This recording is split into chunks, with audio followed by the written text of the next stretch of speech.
Welcome back to part 2 of this episode of the Water from Rock podcast with our good friend Ekow Fynn. I am one half of your host, Marquis. Other half Freemel here. And yeah, we're jumping right back in, pick up where we left off or what have you. So let's jump right back into it, man. Ekow, how you feeling so far, man? Pretty good. Yeah? Among friends, it's like being home. So Good deal, yeah. Thank you.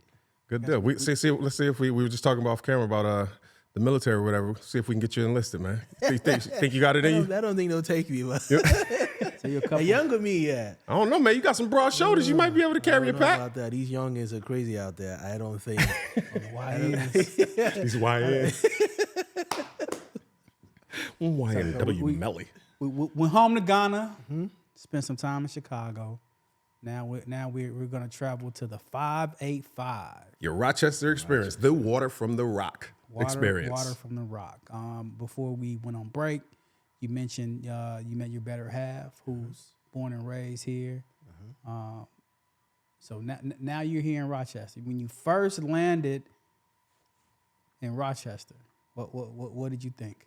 So I had been to Rochester a few times, just to come home with her for Thanksgiving. So What year was this, by the way? This was 2011, I believe. 2010, 2011. I think 2011. Late 2010. I think it was August 2010. Because I started the school year as soon as I got here. Okay. For my final year of college. Where did you start? SUNY Brockwood. SUNY Brockwood. Great school. I was in UIC back when I was in Chicago. My wife was moving. I'm like, I'm in love. Let me move with you. So I moved and transferred. I was out of state, so I had to pay for tuition, technically. So that was the only bad part of it. For me, it was like making family. And you're like, oh, I'm not pretending anymore. Like, okay, we're it now. We were married, but like it felt like you committed to something. I liked the idea of that. I was growing older, and I thought she was the one, and I didn't want to let her go because she had suggested I stay, she comes. If it doesn't work out, she can come back. I'm like, if it doesn't work out, we can all come back. Like nothing stopping us. You are not leaving me, woman. That's exactly what I That's said. it. That's it. You are not Like, leaving. So like, it's not going to end that Where way. you go, I go. Yep. So Rochester, my first impression of Rochester wasn't bad. Like, I didn't know any other city. I knew Chicago. I know Rochester. It's very different. Very. It's very different in the sense that just size-wise and the things that you have access to. My first view, like, wake up. I remember it was like 10 p.m. So back in Chicago, we do this thing. 11 p.m. We're like, oh, let's go to Whole Foods. We had Whole Foods we used to go to. Let's go to Whole Foods and get a pie and bake it. It was a thing we did every Friday. You know, I know what's coming. I know what's coming. Bacon pies? So we're in Rochester, like, oh, let's go out to eat. It was like 10 p.m. She's like, yeah, nah. No Whole Foods either, right? Yeah, nothing like that. Everything is closed. I mean, Wegmans is great, but it was no Whole Foods, and there was no restaurant open at 10. And So now, Yeah, I'm going to have to give you some pushback on that about Wegmans and Whole Foods. We'll get back to that, but go ahead. Time out. So, one thing we've mentioned multiple times on our podcast is like our experiences with Wegmans. When you first went to Wegmans, what did you think? so we have in Chicago, we have Jewel Osco. Jewel Osco, yep. Jewel Osco it's pretty much like Wegmans. So I didn't think anything. I didn't think it was that special. Okay, I thought, You been I to thought Jewel it was Osco? okay. absolutely. I thought it was okay. It didn't like stand out to me like, oh. But after a while, like, oh, there's pride in this Wegmans thing. And like I said, I was used to Whole Foods. So I think the Whole Food presentation is better. I don't think the Whole Foods value is better. I think for value-wise, Wegmans is probably still holding out. Value? Yeah. Wegmans? Well, yeah, both of them are ridiculous. Yeah, I mean, well, where is he going to go if you live here? No, this is true. Yeah, you damn sure ain't going to Tops. No. I've been to a Tops that's not bad. I've been to one Tops that's not bad. But it wasn't in our neck of the neighborhood. Have you been back to that Top since? I have not. Have you? No, it was My far away. boy. Because it was out the way. It was out the far away. way. Yeah, it was out the way. It was like, oh, I'm like, this is a Point. Tops. Yeah, you pulled your point. Yeah. I'm just wondering because I mean, there's a couple you can get to, but like, How do you feel about Wegmans? You don't like? okay, so again, I'm gonna sound biased. I mean, I am biased. Wegmans is an experience, especially have you been to the flagship store on Monroe? Which one?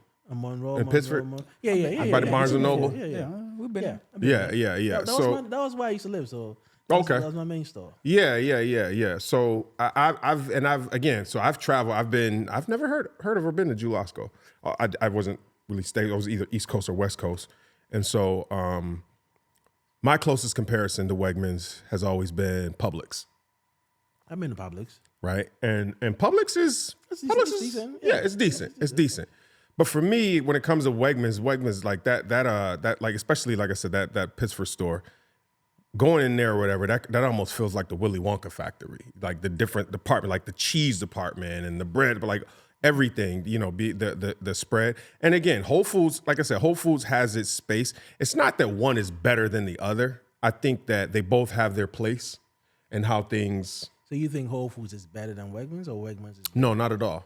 I think so. So Whole Foods when it comes to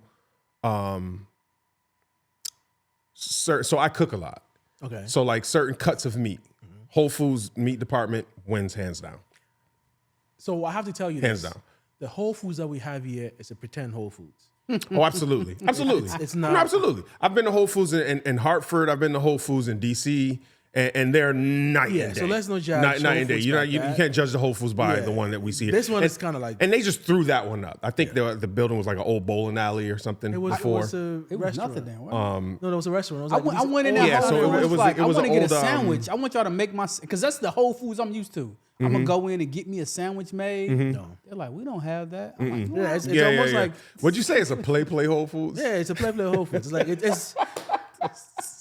I don't know how to explain it. If you've been to Whole Foods, you know it's like, oh, these guys. Yeah, no. not the same. It absolutely for Rochesterians that have never been to another Whole Foods, to them it's like, oh, we got Whole Foods. No, it's not. It's not the same. But they do have their moments when they get certain things in, like monkfish, for example. Okay, I've never gone there for the meat and the fish. Yeah. So that's my for me where they have the advantage or whatever.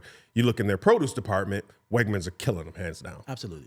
Hands down. They're not beating them when I don't it think comes they to expect that. you to come there. It's Right. like comparing Walmart produce department and Wegmans. Like they have a produce department, but like Yeah, you don't- yeah, it's just not- it's totally just not different. the So again, that's what I mean when I say like they have their perks on both sides. I'm thankful for them because it gives a bit of versatility and it forces competition, bro. When they open, the Wegmans executives were in there with their polos on, like scouting and looking at everything or whatever. I'm like, wow, okay, they pretty gangster about yeah. it. I mean, you know? all Wegmans has is Tops, and Tops never mops, so nobody cares about Tops. So I think the He said competition. that Tops never bops. Yeah, you haven't heard that? I've heard it. That's why I My laugh. daughter told me that Tops never mops. I'm like, So okay. SUNY Brockport, you graduate, biology degree. Biology degree, which I And- never did anything with. So, Right. So did you jump into the workforce right after that, or what? What so led this is what happened. next? I had plans of going to medical school, right? So halfway, like final year of college, I'm like, I don't think I can do this shit anymore. It just wasn't for me because when you are MCAT, like a pre-med person, you run with pre-med people, and they were ruthless. I don't know how to explain it. It just wasn't fun for me. Yeah. I was an older person in college, and I'm like, okay, I don't know. I didn't know what I wanted to do, and my last class was on bioinformatics class, and my teacher had asked me to. We're doing something with DNA. You have to write a code for something, as a project. So I wrote that code, and I got like, oh, I like this. Got the I'm IT like, bug. Yes. What else can I do related to this? And I looked up Syracuse and had a data analytics program. Like, you know what? I think I like this. I felt like, when you feel like you're not working, I can just do this. Let me try it out. So I applied, and I got in. So I went to Syracuse for next 2 years of my life. I lived in Syracuse, and I worked in Syracuse. My family was still here. And You think Rochester bad? Rochester's better than Syracuse. That's not even a question. You really didn't even have to say that. Yeah, But with that point in your life, with the perseverance and just sticking to something with your family or who you knew being in New York State in Rochester, but you were in Syracuse. yes. So you had a plan, you had a mission, like you were on a mission. It goes back to my wife. My wife is total backbone of everything. So being a guy and an knucklehead, I was just gonna force my way through everything. I'm gonna drive. What is it? Hour drive. I'm gonna drive back and forth. Hour. I knew I could do it, but you're gonna get tired. And my wife was like, "Hey, yeah. Snow." Yeah, snow. Snow. I know you. Being a knucklehead that you are, you're going to just I'm just gonna force your way through this. You're gonna get hurt. She's like, okay, get a place. I just had my little one, so she was like, a little, like she couldn't say mommy or daddy. She was pretty little, and for me, it was like, I'm gonna leave this woman with this kid and be away for 5 days a week because I would always come home on the weekends, and I grew up without my dad, so the fear of, oh, I'm gonna leave this kid that young. It didn't. Yeah, it's like she's not gonna know me. She's gonna remember me. Yeah, In retrospect, I'm like, you were thinking this. Kids don't care. Like, you're gonna come. It's true. Yeah. They have no recollection. Yeah. They will not remember. She won't remember any of that. But you having that experience, that lived experience, you wanted to, start from a foundational standpoint. Have that start where you. I was going to be the greatest dad ever. Mm-hmm. I always tell my wife, I don't know how to be a dad because I never grew up with my dad. Mm-hmm. I can be a pretty great mom, and like I was gonna be that. My mom, I've mentioned it before. She's my everything, and I wanted my kid to feel that way. So I was very, very worried about being away for 2 years, and because she's gonna say her first words in those. She's gonna walk in those. Yeah, scenes. yeah, So yeah. I'm gonna be the guy that shows up. You don't want to miss any of that stuff. Yeah. The guy shows up every weekend. So I was worried about that, but in the long run, it pretty much worked out. Like if I didn't have the support, it would be impossible. It's my wife. If she didn't say, because I always have a thing I tell my wife all the time. I don't worry about my house, meaning that when I walk away, I don't worry about what she's gonna do, how she's gonna do. Like it's taken care of, which then gives me. That's a hell of a feeling, man. Yeah, it That's gives a you hell the of a luxury to feeling. then make other moves where like You can focus on what you need to focus on. You're not distracted. You're not worried. Absolutely. You don't have to worry about anything. You're not worried about coming home and food not being in place or things. Like you can literally just come home and rest. It's everything. Yeah. And I think that's really what gave me the drive to finish what I had to do. It wasn't easy. It was pretty hard. It wasn't hard as in like academic wise. It's just I always tell people to work and to go to school is a bitch. Because there's somebody that's paying you and expecting you to go 100 for them. And you gotta Listen, go we 100 we just finished over the summer. Roberta, she working full time,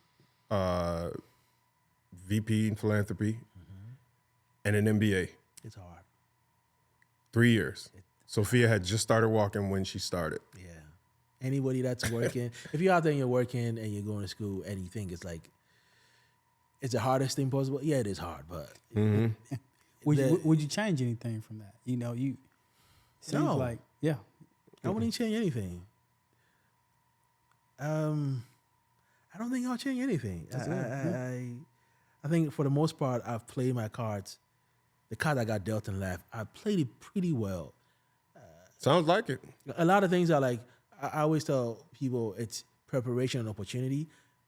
A lot of success that I've had in life is not because like I'm kind of special. It's because I was prepared to execute on something and I was in the right place. You meet the right people, they give opportunity, you take it. I'm not super special. I'm not the smartest person in the room, but I was the most willing to execute. Yeah. For me, it's like being part of being a project manager. It's always about communicating, executing, being ready. Because everything else comes to you. If it goes bad, I didn't write a single line of code, but they're gonna look at me like, "What went wrong?" I'm like, "Dude, I don't know."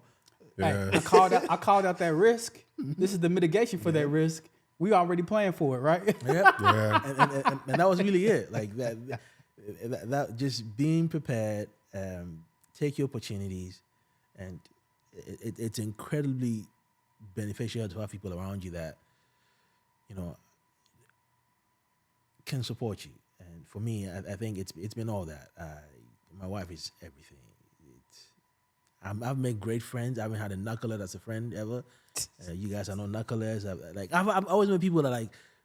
I take that as a compliment. Yeah, moving forward. Absolutely. Shout out to us. Yeah. Shout out to us, free. People have always moved me forward, and like I said, it's just being ready to move when you get the chance.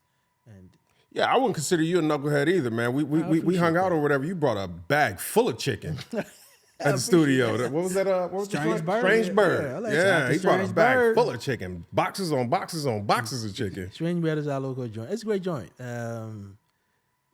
Yeah, chicken is good. Good chicken, good beer. Yeah, dry beer, rub. yeah, great Yeah, Yeah, their beer's pretty Like solid that brewery too. is like ranked, I believe. yeah, it's pretty good. Strange Bread is good. Strange Bread. Yeah. Is So good. we That's your knocked out. spot. We knocked out our bachelors at SUNY Brockport. Mm-hmm. Knocked out the masters in data science analytics at Syracuse. But that then that leads into actual work, like Actual working. work. So when I was in Syracuse, when I was working. Really quick before you jump in there, my bad, Free. I was thinking when you were talking about medicine and healthcare and how like about the MCATs or whatever. Did you ever consider or look in internal medicine? No. Because I feel like just listening to you or whatever, I feel like you would have excelled in that. Because you're talking about like writing the codes and different things like. So, most internal meds, like they're in, their own space, so to speak, or whatever. It's very, like a lot of data going with it. So I'm thinking to myself, like, I feel like you would have excelled at that if you. I believe so too, but all this is in retrospect. So it's Sure. I don't know what I don't know, and a lot of there's a good thing about having somebody like, for example, my mom. My mom has been great, but a lot of things. My mom, I got to a certain level in my life. My mom can't help me. She can't teach me anything, And I think being here for the most part, I She don't, can't I take don't the have test for you. anybody Yeah. to guide me, to say, don't do this, do that. I've had a lot of wasted years, I think, where I did things where I would have done differently if I had someone to tell me, if we were to tell me, hey, I think you want to do this or go this way instead of this, go military, you can learn all of this. Yeah. Things like that, Yeah. where Yeah. you end up doing all this thing that you're sort of trying to reinvent the wheel, things that if you knew, I would have done differently. And something like what you're mentioning, if I knew that was Sure. I didn't know until way later in my life, like, oh, okay. Yeah. No, it makes sense. I was just, as I'm listening to you or whatever, I'm like, damn, yo, internal med. Like you Yeah, look, would have. I always say if you have support and people to just to tell a kid like out of high school, hey, you know what what you want to do right now. Why don't we try the military?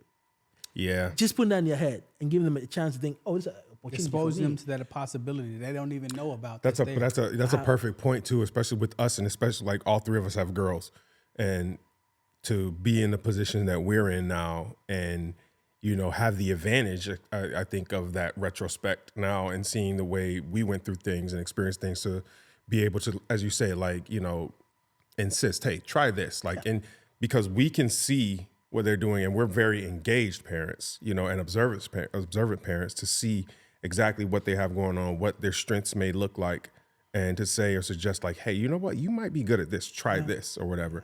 And they have the advantage now of being young to try a bunch of things, to throw things to the wall and see what sticks, so to speak, I mean, it's not like we're looking to put a golf club in their hand and train them as early as Tiger Woods or anything like that right now. But if they get into it and she wants to, She likes it. they have the backing of us to support that if that is what they want to do and they're that tenacious about it or what have you. So I just thought that was a dope thing as I was sitting here listening to you and it's thinking one of those about things that. that kind of like bothers me because now I'm old enough that I don't have a lot of family, but like most of my wife's family, her nieces and nephew are like, oh, out of high school now, and I always ask the question because the expectation when I was growing up is you're going to go to high school, you're going to go to college, you're going to do. So I ask her, so what is this kid going to do? And she's like, I don't know. I'm like, wait, what?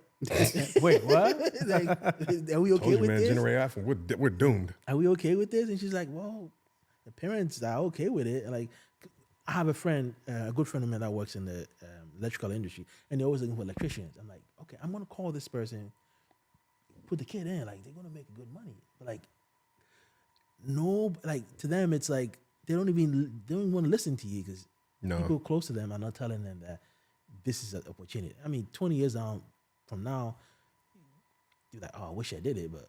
Well, and that's what they're also not telling them. What 20 years from now is going to look like if you don't do something. Yeah, because they're chasing something right now. I feel like these people are brave in the wrong direction. Because I was a kid that was always, I plan a lot.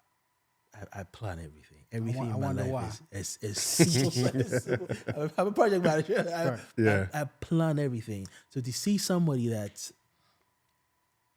like that's things I don't plan. Like your kids want to get to high school, and that's it. We're not thinking of.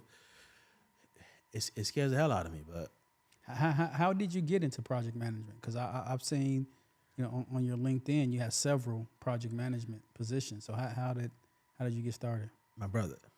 So my brother is a cost manager, kind of like IT related, like project management related, IT related. But he works for a big airport, and they're constructing an airport. And need a cost manager to figure things out. So I was out of college. I didn't know what I wanted to do because I just dropped my pre-med stuff thinking I got to figure stuff out. So I started on my wife and like, hey, I don't think I want to do this anymore. And I told my brother the same thing. I'm just not excited about it. But I found this programming thing that I like, so I'm going to do it. And he's like, oh, I know a guy that's a PM. And all he had, my brother knows me fairly well. He's like, I think you'd be good at this because you're anal about checking everything. And okay. But all you have to do is I needed my PMP. And I'm like, okay, that's all I need. So I signed up for the PMP test. I took 6 months. I passed. That's a test. On the last episode, I talked about the PMP that you had to take. So I passed the test. Once I passed that test, and I put on my resume, it just opened doors for me. People just called. Like I said, I've been super. You didn't pass that thing in 6 months, don't know what you're doing, but I figured it out, and it just opened doors for me. And like I said, once I got those jobs, I was ready to step in because I even though I hadn't had experience, like I've had experience being a PM, but not in the IT space, but like I'm pretty much well versed in IT. As just naturally, that's how I am, and so I just stepped into the opportunity and I never look back. And once you get one, it just keeps getting out of them. People do a good job, they trust you. And what I tell a lot of, especially the young students that I mentor, and I'm sure you can relate to this, project management is a life skill where you can it's not just for that job. You can translate that into multiple aspects. When we go to Disney, I create a spreadsheet and put the time frame on where we have to be. It's kind of it's crazy. It's stupid, but my wife hates it.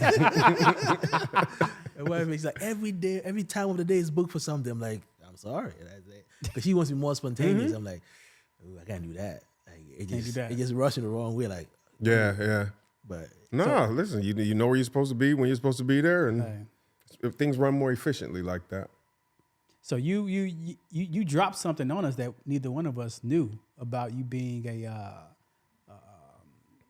a baggage handler at the airport here. What's up with that? So I was in Vegas, right? Yeah. I was in Vegas. I'm talking to this lady, and this lady goes like, "Oh, I got a timeshare in Vegas, in Jamaica, that she wasn't trying to tell me a timeshare, but she's telling me about the experience of timeshare." I'm like, wait. She's like, it's paid for, but I just got to get a ticket and go over there. I'm like, that sounds like, I don't want to buy a ticket to go to something that I already own to use for 2 weeks. She's like, oh, I don't, because I'm a baggage handler and I get free flights. I'm like, oh, word. And me being cheap, I'm like, cheap ass me is like, okay, I could do that because I live pretty close to the airport, right? So we're in Vegas. Like, I'm just sitting like at a table where, and I just apply for the job, thinking, okay, I'm gonna come get it. I'm gonna get free flights because you get free flights. Your partner and I think your parents get free flights. I'm like, okay, I'm gonna do it. So I sign up. I got an interview. I go, and it's not what they said. You don't get free flights. You don't get any of that. But I'm not one to quit anything. When I start... Oh, so she lied? She didn't lie. But the company that I applied for doesn't do that. Oh, so you didn't apply for the right company? Yes. Okay. Yes. You said yes. Well, I shouldn't say that. On the thing I applied, they said they would. But when we got there, they're like, no, we don't do that anymore. So I'm like, okay. But The old girl was running her mouth recruiting people. Yes. So I'm no one to like quit anything. So I'm like, okay, I'm gonna try this thing out. And my wife is like, what are you doing? Like, what? Why are we doing? Simone, Yeah. putting things in perspective, right? Like, what are we doing? I'm like, you know what? I don't mind. Like, let me try it out. I don't quit. So I go, and so this is the gig. First of all, I wake up pretty early. I wake up around 4, naturally. I got to be there at 4. My first flight is at 6. So by 6:15, I'm back home. I can take a kid to school because I take a kid to school in the morning. And I got to go back there at midday, do my second flight, and then my day stop, right? It's hard in the sense that, you're throwing 50 pound weights Especially in the around. summertime. Yeah, it's hard. So I go to first, I'm like, oh, this is hard. I don't think I can do this. CrossFit. I'm a pretty fit person. You know? and it humbled me. Orange Theory every day. Right, exactly. CrossFit. He says it's like CrossFit. That's a whole nother level. It humbled me. I'm like, you know what? I'm the one to quit. And I'm like, it sounds like it's a free gym and I get paid for it. So I was like, I'm just Always about the perspective. He's always about the perspective. I love it. I love it. He's like, this is a free gym membership. And I'm getting paid. I can do It's this. like the gym is paying me. That's the way I felt about it. But my wife was like, "What? You don't need this money." But to her, she's like, "You're gonna be grumpy. You're gonna be tired." I'm like, "I like it." And to me, the most important thing, I've always worked in corporate. Like, you know, corporate people, you know how it is. Mm-hmm. And finally, I was working with like regular, quote unquote, regular people, and I kind of liked it. Like, I don't know. Like, it's just you don't gotta like. You don't have to change who you are. Mm-hmm. I am who I am. As we're in this grind together, we're throwing these bags and doing whatever we're doing. Yes, like we just and It's like you found your people. I found my people. Yeah, yeah. Oh, I like these people, and I was trying to explain to my wife, I'm like, I don't know how to explain it, but I like these people. It's like, it's not the money or I like to work out for the job, but like I like hanging out with them. I'm like, okay, I see them. It's 3 days a week. See them 3 days a week. And we're pretty cool, and I think I would like to keep it. That's one of the things last year before that. So you had to ask Simone for permission to keep the job? So before the year turns over, we sit down and talk about it. I would like to keep it. Yeah, before the year turns over, we talk about things like, hey, this is our life. The year's about to turn. Like, and she's like, this job. I'm like, I like this gig. It may not last. When was that? Were you married then? No, this is pretty recent. I was in Vegas last year. Oh shit! This is recent. This is recent. Oh, okay. This is recent. Oh, you like 2023? 2024. Look. I'm trying to go down the order. So you doing this? Or you're bored? Yes. What a life! What a life! Yeah, so when did you get married? How long? I got married. So Simone and I have been together since. I made it. What Obama year? So Obama got elected 08. 08. So 07. So 07 summer we kicked it. Oh, so you 17 years in, or you've been together 17 years? Yeah. So Obama summer we kicked it. Like Chicago, we own Chicago. What's Obama? We own Chicago. We own Chicago. Because Obama said it in Chicago. Obama acceptance speech. You were there. Like we like. Oh, you went to the speech? Yeah, it was right there. It was right there. Yeah. Grand Pack. Like it was. Uncle O. I love it. It was everything. Very up. Yeah, to us it was everything. So we've been together that long. We didn't get married until maybe 3 years ago. This is how we got married.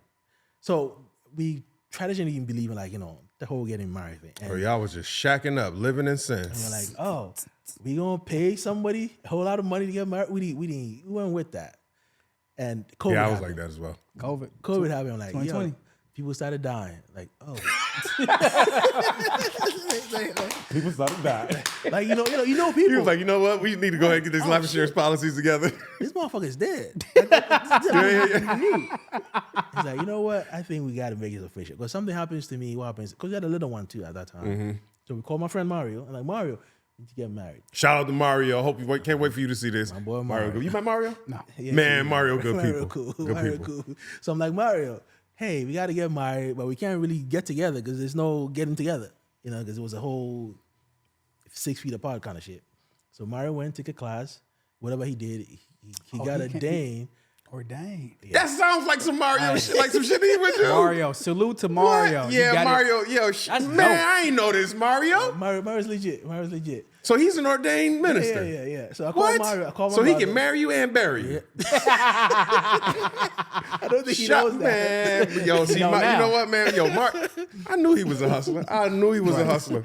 So he called Mario. I called my brother. Like, yo, bro, show up. I just need a witness. And then we got married at home. We married in my living room. Yo, I knew Mario had. Yeah. Mario showed up to dinner. He had on one of those like Versace. You know how Versace has the I don't know if it was Versace, but it was. had the prints and the colors and the Biggie joint. The dragons. Mario looks like French Montana. With a Yo, head. Mario's got the long like triad ponytail. Yeah, Mario's a bit street. So Very. I can't wait to meet you. Yeah, Man, and his I wife love too. Mario. And his wife is gangster. He's funny as She shit. looked like she'd cut you. Yeah. Mario's What? dope. Mario's dope. We started from home in Ghana. Ghana, We've made it to Chicago. We're in Rochester now. Rochester. Now this big impact, this small human being gets introduced in your life. Josephine, Little JoJo. aka JoJo. Fan. Becoming a dad.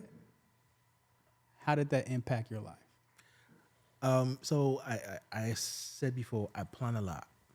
So JoJo was very, very, very planned. We had JoJo when we were pretty. I'm 43 now. JoJo's 8. I had JoJo was 35. JoJo was very planned. We were like, okay, we want to have a kid now. Like, we wanted to get to a place in our life where I didn't want to be the idea of my mom trying to pay for school, like hustling on things that to me are like very basic that you shouldn't worry about. I didn't want to be in that space. So we decided we want to have a kid. And when JoJo came around, like any child that comes into your life, she sort of like throw a wrench into things. It shouldn't be normal. You know, it shouldn't be, because you can't just roll like you used to roll anymore. We're used to staying out late at night. Do whatever you want to do. You know, traveling whenever time you want to travel. We couldn't do that anymore. Stay up late, sleep all day. Yes. Yeah. You can't do that. And for me, I think it was very hard for Mona because initially I didn't realize how much work it was just to have. I'm so used to. I come from a place where you sort of live with your extended family. So when I have a kid, my mom will be around, my aunties will be around. Like the things to help, the little things. We don't have that. Almost like a village. Yes, we don't have that here. And, Yeah. And I didn't realize how much work it would be. So little one, it was hard initially, but after a while, you figure it out. You take advice where you can get advice, and you basically roll with it. Like, and they tell you, "Hey, have a second one. It's a lot easier." I'm like, "Nah, Nah, I'm good. yeah, I'm good. First one was So good. It beat me up. And more of it beat my wife up. And to see my wife doesn't. She's not phased. To see her phased by something, it kind of shook me. Like, oh. The kids that do that to you, they take you out your Damn comfort sure zone. do, man. So and JoJo now, if MJ's 10, JoJo's 9. JoJo's 8. JoJo's late October. She's late in here. So she's 8. She'll be 9 this year. Okay, I knew it's coming up. So she's developing her personality, who she is, and one big thing I want to give you all a shout out on when we've been around her palate, her eating palate is immaculate. Like she would try and eat anything, and her favorite food, pickles. Yes. Yeah. Today I had to cut up pickles for her. I'm kind of like, why does this kid like pickles? But Jojo, I don't think it's anything that I've done. Her mom will make you eat everything. I would spoil Jojo and let's eat burgers all day. But her mom is very much about you got to eat right. And Jojo doesn't like. She's a big meat fan. She eat veggies. Like she eat a plate of broccoli. Look at that. That's not normal. I know. Job well done, Simone. Yeah. I don't say anything, but I just look at her like, oh, you gonna eat that? Okay. Like I'm hungry, and she just take broccoli and just start. You be over here like, we can go get a burger if you don't want to eat. So I mean, she's at the point where you realize that she's her own person, which is very, very. It's kind of humbling, and also a bit scary. Like, cause she's at a point like, this is it. Very scary. Yeah, she's her own person. Like, she has. Feels like time is like speeding up on you now. She's an own idea on things, and she's asking questions, and she thinks this should be this. It's been, I wouldn't change it for anything. Georgia has been great. She's going through the phase that every kid goes through where she doesn't want to listen. She's asking a whole lot of whys. Why do I have to do this? why can't I do this before that? But every parent knows. I know Yeah. about that. Yeah. It's on the end of the world. You just Everything's a negotiation with mine right now, Sophia. It's like, what, man? You tell her, like, hey, this is what we're doing, and we're asking, like, hey, do you want to do this? Well, how about if we did this? yes.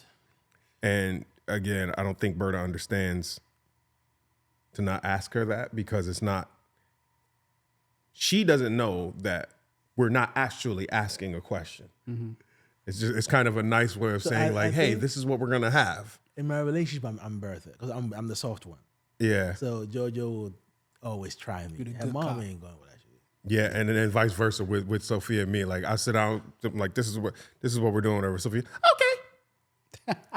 So- Berta is like, yeah, well maybe think we could. Example, How about yeah. if we? Well, then if I do this, can I? Yep. That's Negotiating, Yesterday and was like supposed to have I want a dinner. cookie if I eat this, Mom.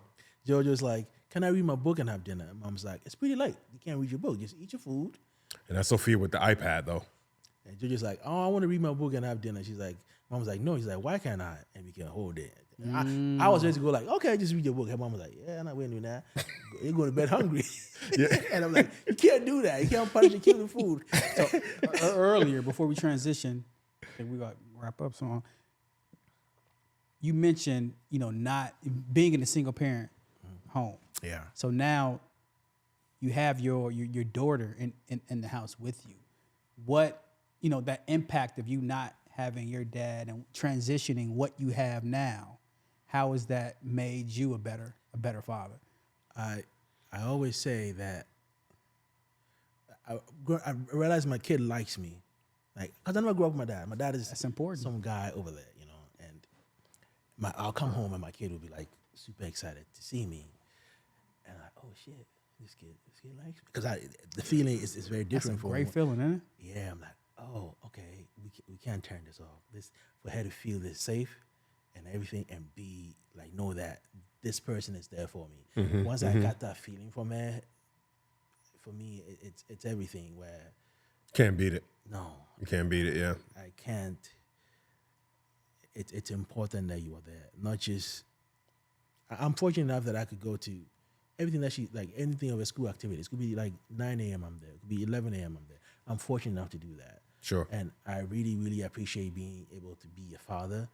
Like I said, I have no template for this. I can't even say I have a bad father. I just have a father that wasn't there. Yeah, So your situation. Right? Yeah, it wasn't there. So I'm still learning to be.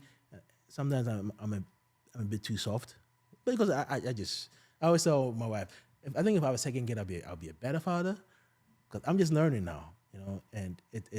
It's not just you're a bad father. So when you say better, you maybe let's interchange better with maybe balanced. Yeah. Maybe more balanced. Yeah, because so so to now I speak. think I let my daughter get away with a lot of things. Whereas her mom was like, yeah, we're not doing that. Yeah. But that's just me trying to compensate. I'm worried about not being cool per se, or things that you shouldn't worry about. But having grown up without my father, I worry a lot about being a negative for her. Yeah, we say all the time, Berta and I, like going through like raising Sophia. There's nobody wrote a book on parenting, No. right? And you, like I said, you can buy all these what to expect when you're expecting books and what to expect in the first 3 years. Each kid is made up, different. So you just can't. If when people have opinions at how you should raise a kid, and you gotta raise a kid the way you see right. You're gonna make mistakes. You're gonna learn. And like I said, if you talk to other parents and you're like, oh, I'm not crazy. My kid is normal, or my kid is being a bit this way. Yeah. But for me, Kids are gonna be kids. They're gonna do dumb stuff. They're gonna wild out like that. They're gonna be annoying. The most important thing is that you should be there, and I have the chance to be there, and I think it will make my daughter's life a much better one. than I have. Absolutely. Absolutely. She shouldn't go through the same things that I went through just because.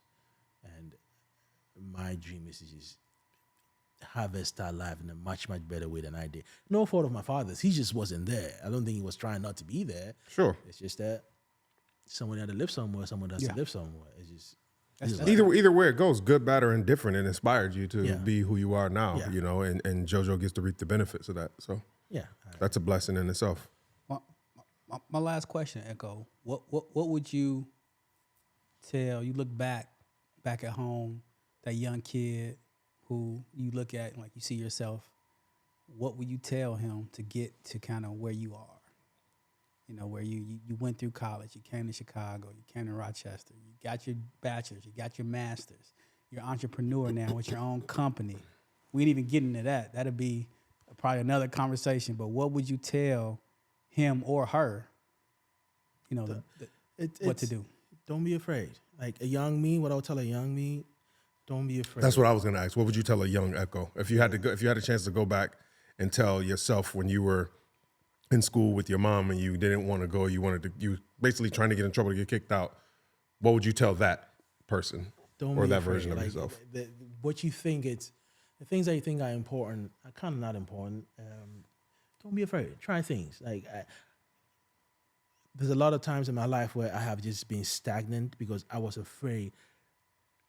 I overthink things and I'm afraid of failure a lot.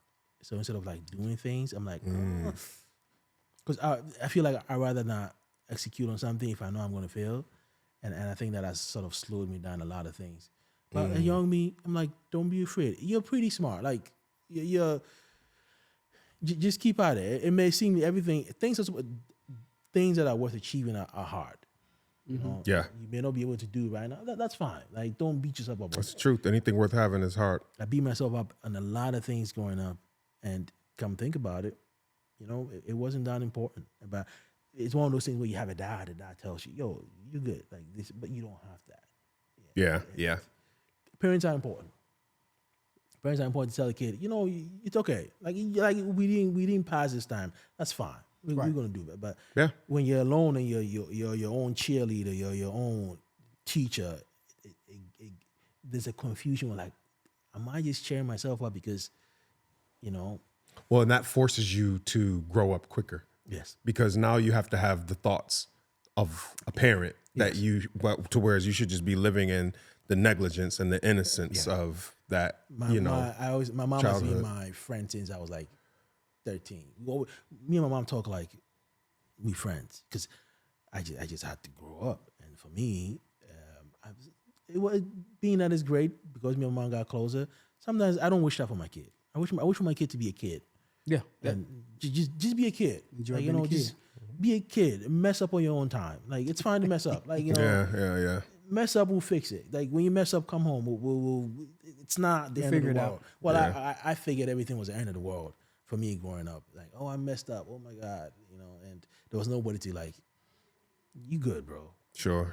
No, I can, bro. Yeah. I can feel you on that or whatever. That goes a long way to tell a kid, like, you know, it's okay. It's okay. We got this. But if you don't have that, kids are like they're worse, like, critics. And you don't want a kid to be, because they're brutally honest. Yes. They're your best critics. Yeah. Actually, you know, because they're going to tell you the truth. Berta was getting out of the bed the other day, and Sophia's like, you need to start sleeping with pants on. And she's like, what the fuck? Like, what? Kids, why? What kids are mean. Yeah, like they're just ruthless, man.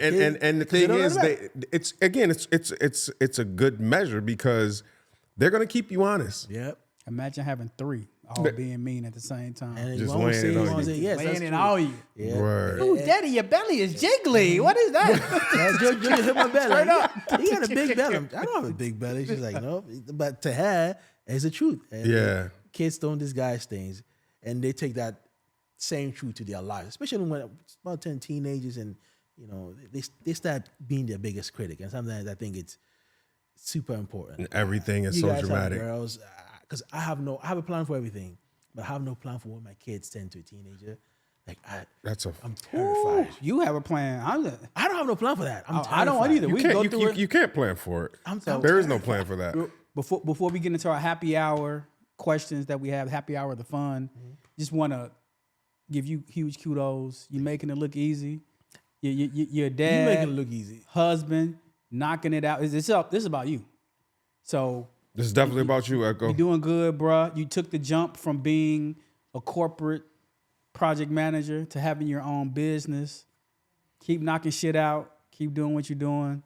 And this won't be our last conversation. This was good. No, it definitely won't be our last. It's funny. I was messaging Free earlier or whatever, and I was saying to myself, I was like, you know, we should probably have you on like frequently. Have you on like just talk. like a recurring guest, just to get out, talk shoot about it, life shit. chop it up, and just guys, 3 perspectives. Better than 2, obviously at one point. I don't know how you guys feel about it, but I kind of need to just hang out with like-minded people. Yeah. What they say? What the kids say? Say less. Say less. Say less. Say less. Yeah, We touch base. We're here. all the We're time. definitely here Things for it. have been We'll definitely get you back Patchy in on. my life the past half year or so, but Yeah, we get you where you need to be. Man, things ain't been patchy if you out here throwing around 50-pound luggage bags in the last goddamn For fun. Right, For fun. yeah, I'm bored. Let's go throw some luggage. that's why I like that job. That's why I like that. It's cold out there. You're under the plane. You just It's a release. I don't know how to explain it. It makes no sense. Oh, and you to me. outside. You outside. I'm thinking to myself, like, I'm thinking you were probably one of the ones like inside, like taking them off and both. putting them on I gotta do that, the and I gotta go merry-go-round inside joint. and put on the plane. Oh wow. I love that gig. I can't explain it. Said I love it. I love it. Yeah. I Keeps you young. love That's gotta be so awkward. Like your coworker seeing you pulling up, like, huh? Well, we don't talk about that kind of. We haven't talked about that yet. Oh, so they don't see you when you come in. They just see you walk in. They don't know you. They don't know you like we know you. Like when the question will come up. It's a matter of time before it comes up because but like they don't know me like you know me. No. So yeah, man, it's got to be pretty cold as hell out there tossing them bags around. It's been pretty cold the past few days. But there's a thing about tossing weight around. After 2 minutes, you're hot. Yeah, That's a good 2 way minutes, to you're look hot. at it. real good point. When we're in the belly of the plane, it's not that cold. So you actually want to be in there because it's harder You work. get discount on flights? Yes, technically, but like, first of all, it's $15 an hour, right? At the end of the day. If you're gonna, it'll cost you more to go pay for where you're gonna stay. That you're not doing this for the benefits. Yeah. You're just doing it for. Yeah, if I know what I'm you get a doing. discounted flight and you can go anywhere, but you can't afford to spend any money there. You're not doing. It's just an enticement to get you to work the job because the job it's pretty hard. People do it because you can sort of go home and come back, but you're still on the clock. So most people do have like a second job. So I'm gonna come in at 6, go do whatever I got to do, come back at 1, do my flight, and go back home. Gotcha. But they get paid. They pay for all those times. So for the most part, it's a good exercise. I love it for that. For me, for Dope that. stuff. Dope stuff. Well, you got anything else before we get out of here, That's Free? it. No. I don't have anything else.